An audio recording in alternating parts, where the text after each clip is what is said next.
right, hello and welcome to another Expert Insight interview. My name is John Golden from SalesPOP, online sales magazine and Pipeliner CRM, joining you as usual from sunny San Diego. And today I'm delighted to be joined by Caroline Onyedinma, who is over in Delaware. How are you doing?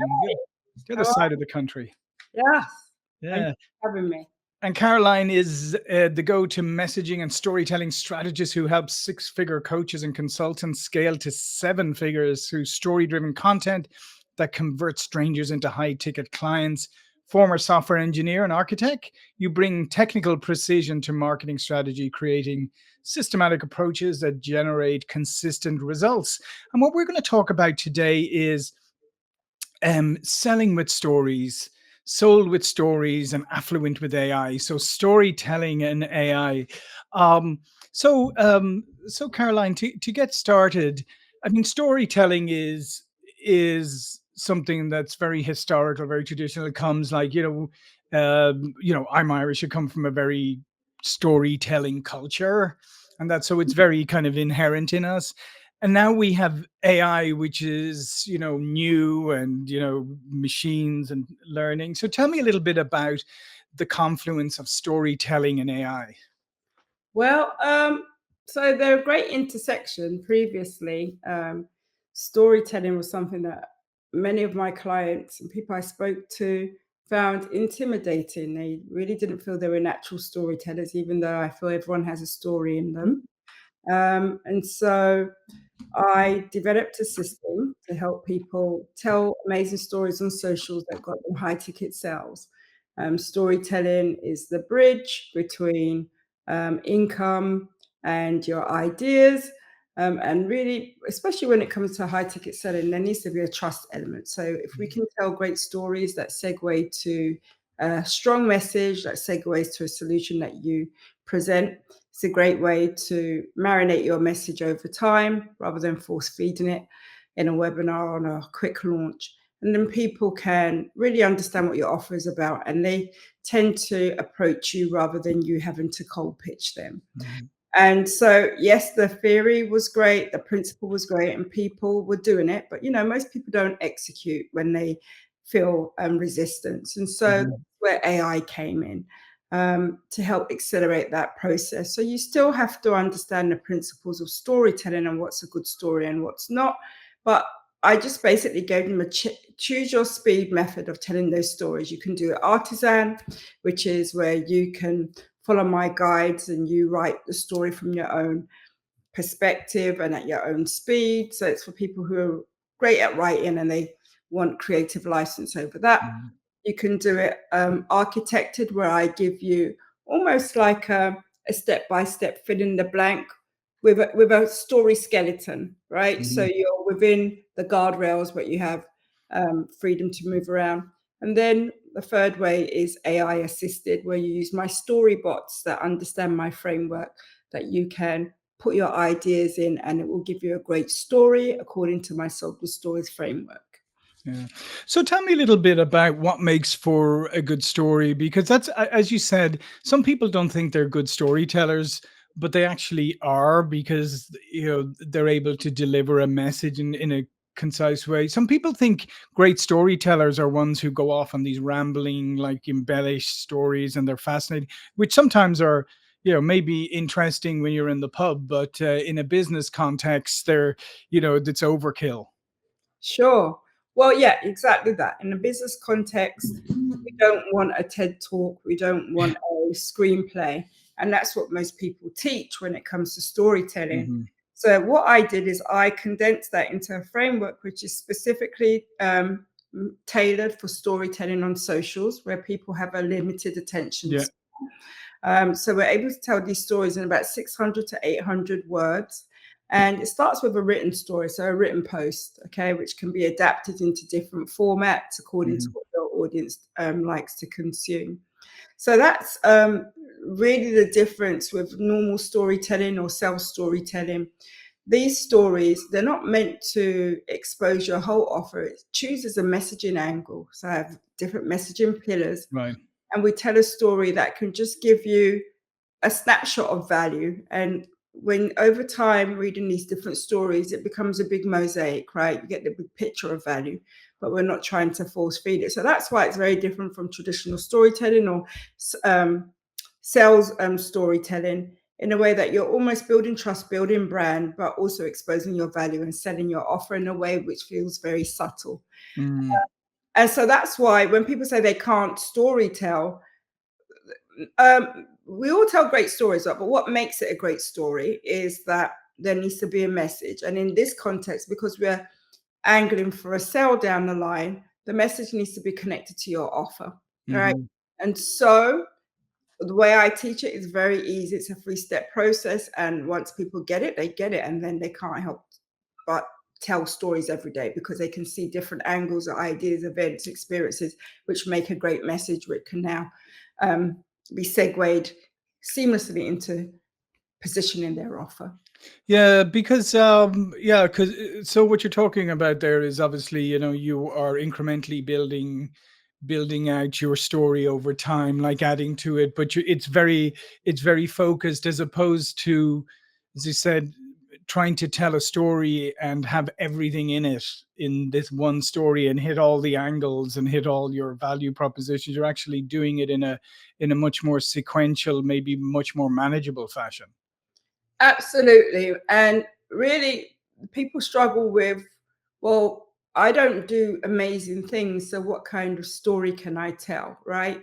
How can I, um, how can I wow my audience if I'm not, traveling all the time, or I'm not doing something that's absolutely magnificent? But the whole idea is that you can tell stories from mundane everyday moments, but you can always find meaning in any of those moments, right?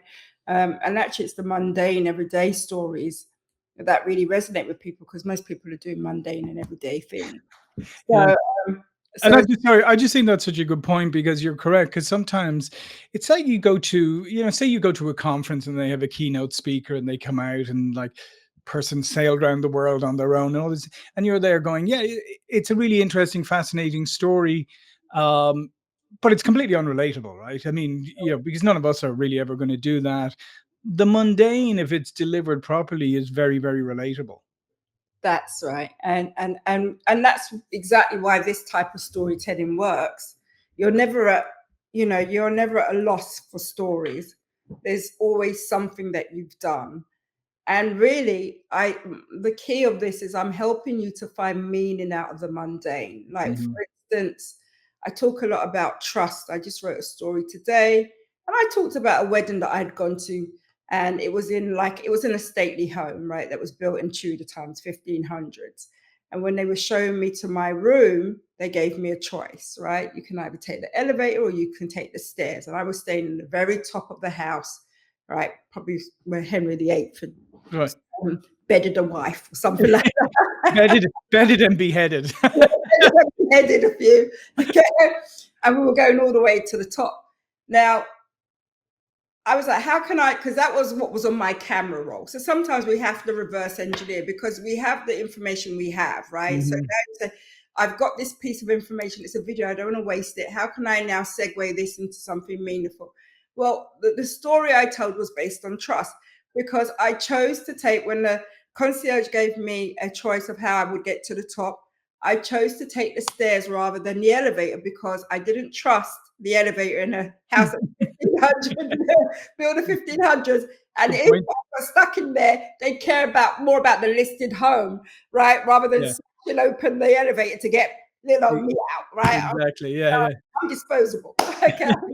So I walked to the top. But it was really the story or the message there was about, when you're ascending a product ladder, sometimes you don't want someone to just whiz you to the top, because there's no time for trust. You want to Mhm. take it step by step, taking the scenery, making sure that level's okay. Then we go to the next level. And it was an analogy, right? So and so most people be like, wow, right? I didn't really see the connection. But the job of storytelling is to pull connection from every single piece of content, event, or whatever, but finding a seamless bridge to your offer. So this way we can start to examine our offer in so many different ways. Like that principle, the messaging principle I want to put forward was the importance of trust, right? Now Mhm. that was in a marketing situation, but if it was a life coach, I could use that to talk about the same principle, trust, as pertains to communication or relationships in marriage. Or I could Mm. use it as trust in if it was a fitness coach, or trust if it was a nutrition coach. So it helps people to really describe hard to sell offers, maybe with intangible benefits, right? Not everybody's selling money or selling a Yeah, yeah. tangible outcome. And it really helps them to do it in a very organic way where they can just be on a journey of your life with you. And now you feel like a friend in their head. Yeah, and even, in that story you tell, I mean, it's, we often talk about, sometimes we're in such a hurry to get to the destination that we ignore the journey, right? So maybe taking the stairs is where you were actually enjoy, the journey, and sometimes the journey is just as important, if not more important, than the destination. Absolutely. So Yeah, yeah, so see how many angles that we can get from that one. exactly. You can even I could even bring in the old Irish saying, what is the long way round is a short way home. That's right. I was out of breath climbing those stairs, but the scenic route was worth it. Yeah, yeah, yeah. No, absolutely. But it's such a great example that you gave there, because there's nobody who doesn't have some story that's similar to that, but that they don't realize that the messages that could be carried within something as simple as that. And as we say, it also makes you relatable, because you're not saying, well, I was in my mansion and I was deciding, because that might make it a little less relatable. Sure, absolutely. And really what I tell people to do is to build a story bank, right? So, Mhm. we capture ideas as we're just going through life. I often, wherever I am, I take a little video. I just came back from the UK, and there's always this UK versus USA joke that UK food is awful, right? Mhm. And so I was over there enjoying the fish and chips and uh, and whatnot. And I decided to go to a restaurant called Roast. I was on a workcation, and Roast is, Sunday traditional dinner in All the UK. right. Yeah, yeah. So we went there um, for the Yorkshire and the carvery and everything. But then I used that to tell a story to build a bond between the two sides, right? Um, the reason I'm telling you this particular story is just when you're out and about, take 60 seconds of B-roll of just what you're doing. So I walked around the restaurant and I took, a short snippet of the carvery, they're serving up the Yorkshire and whatever. And I didn't know how I was going to use that video until I Mhm. got back, all right? And that story or that snippet now inspired me 10 different angles I could use so that even when people are reading my post, I post the video as well for context. So now I get people say, I'm really enjoying these 60-second videos Mhm. you putting out there of your life. Because sometimes the post by itself needs a little vavavoom, right? And so Yeah. if we can actually show the energetics of messaging, me doing everyday things or having these experiences, people really connect with me because they remember the videos and the little quirky things that I was doing, like when I was eating apple pie in Borough Market, right? Mhm. How has that got anything to do with my high ticket offer? Yeah. Well, it really just shows people I'm a real person. I have real experiences. I do boring things. I do fun things. I'm living life and I'm walking the walk that I talk because I'm just like you. But we're finding meaning on this journey.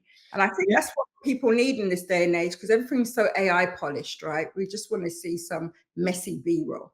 Yeah, no, absolutely. Because, like, at the end of the day, is life is messy, and the real life is messy. But one of the things I just want to pick up on there, as you said, you're taking videos and stuff, but you're being observant, and I feel like that is the thing that a lot of people are missing. I mean, because often they just have their face buried in their camera, in their phone anyway. They could be anywhere in the world. Um, but taking time out to be observant, and if people say, well, I have no stories to tell, or I'm not a good storyteller. Part of that may be that you're not very observant of your own life. let alone, the world around you, that if you just were a little more observant, you'd find that there are lots of these things that come along. I was walking my dog late last night, and there was a kind of kestrel hawk like up on the wire, and I was just stood there for a while, like looking at it, because I was just thinking, wow, you don't wouldn't have had that back in Ireland, wouldn't have had a hawk sitting on the but just things, just observing life around you, because then it gives you so much wealth to then create these stories and to find message and meaning. Absolutely. And, I always say that if we're selling high ticket offers, right, and Yeah. there's a level of trust and proximity and also thought leadership that people are looking for because they see you as a mentor. If they're giving you Mhm. thousands of dollars to help them achieve a desired Yeah. outcome. So we owe it to our audience to be more than just service providers or strategists or experts. We need to connect with them on an emotional level because we know that transformation is accelerated when people are inspired or aspire uh, Mm. to whatever your thought processes is or your values. So, I mean, when I first became a business strategist, I didn't know that I was also going to become like mini therapists, right? Because people asking for advice, right? That it's emotional, you're invested. So that's why you have to incorporate the element of story. It's part of the job. It's an occupational hazard.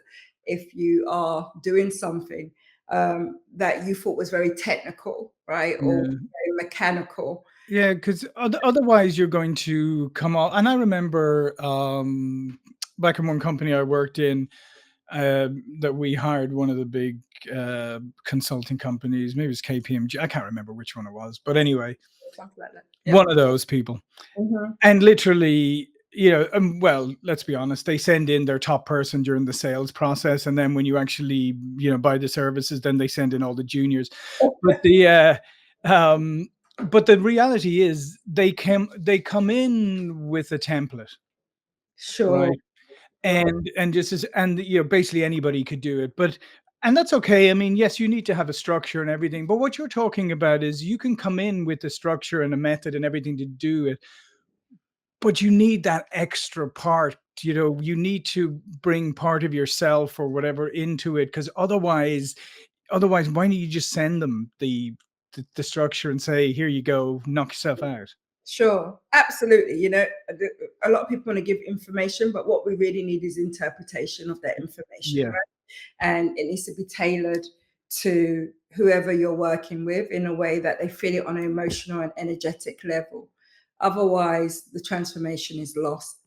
And that's the reason why we charge high ticket, right? Because information is everywhere, but it's that human factor that actually becomes an intravenous drip, Mhm. or to your emotions, to your understanding. So I really feel that the soft skills and the hard skills need to be married together to produce this transformation that's needed, Yeah. especially in this age of AI, where everyone wants to outsource um, and abdicate their responsibility, right? Yeah. To be human and to connect. And Yeah.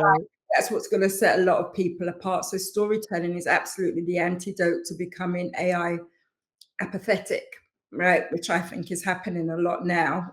I mean, even with the deep fakes and stuff, it is, even though the information is being transferred, there's an element of soullessness and also an element of betrayal when people find out that you've outsourced all your emotions to the bot, right? Because no one's trying to show up for the bot, even though we love AI and we need it and everything. There's that element of, well, when do we get to connect as humans? Yeah, yeah, and the other thing that unfortunately a lot of people don't understand, and they don't understand about AI, is they don't understand about in the input, right? And prompt. And the fact is that the more information you put in, the information that's unique to you, the better the result is going to come out. So people just think, I go, well, I'm going to sell to this person, and I need a story that's going to, and here's who they are, and a story that's going to capture them.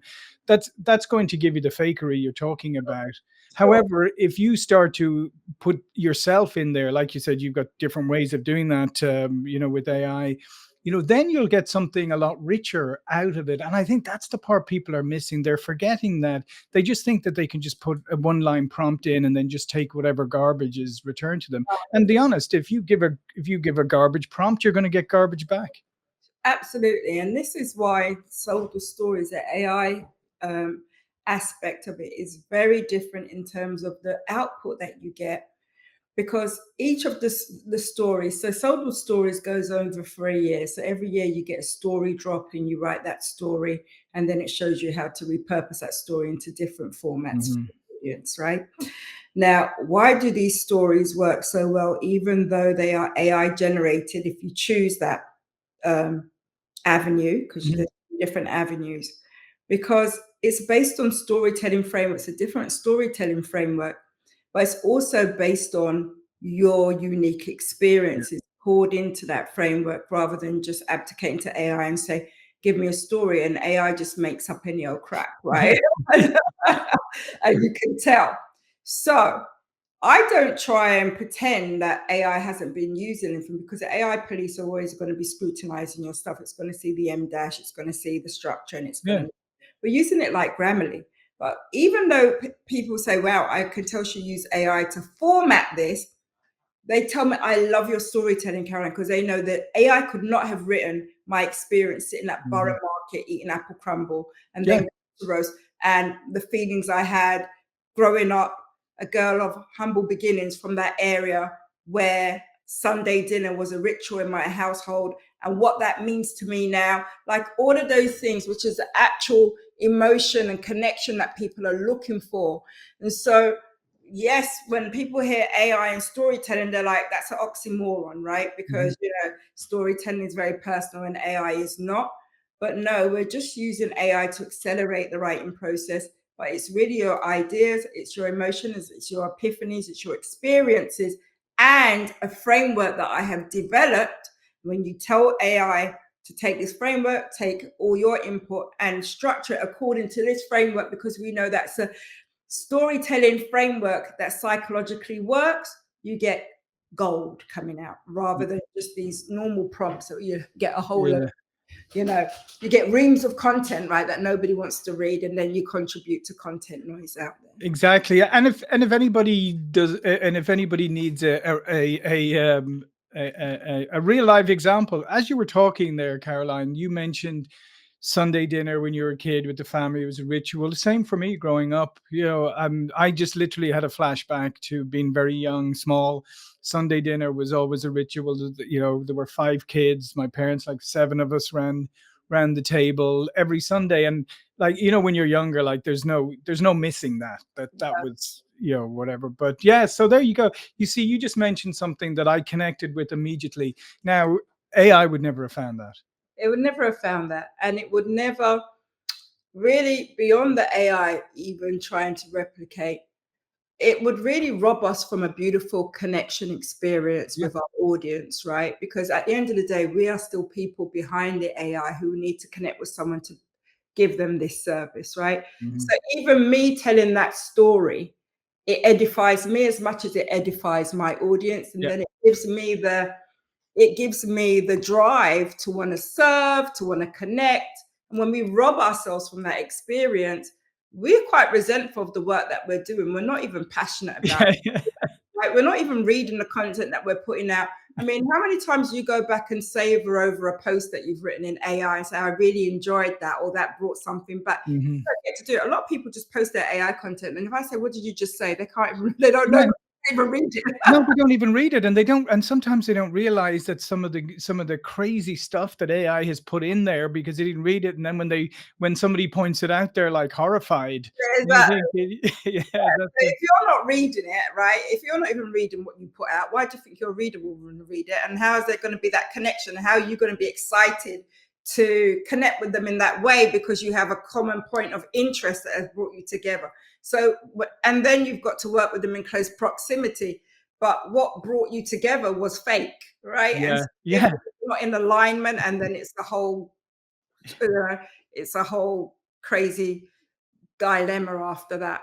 And so Yeah. that's why it really sets the stage for a beautiful working relationship, because when you take high ticket money, you work in high proximity, right? To Yeah. proximity, those people who are dependent on you for a transformation. That's why they pay you the big bucks. So there really has to be some authenticity, transparency, and integrity in that whole setting process. Yeah, absolutely. Beautifully said. Well, listen, thank you so much, Caroline's great insights. All of Caroline's information will be below this video. But before we go, please remind people what you do. Okay, so my name is Caroline Onyedinma. I'm a business strategist, messaging coach, and storytelling expert. I help people tell stories and accelerate it with AI so that they can acquire sales every day, especially high ticket sales, right? That help them work less and make way more. Excellent. And who doesn't want that? So I would encourage you to go check it out. As I said, all the links will be below this. So thanks again, Caroline. Thank you for watching and listening. I'll see you all again very soon. Thank you.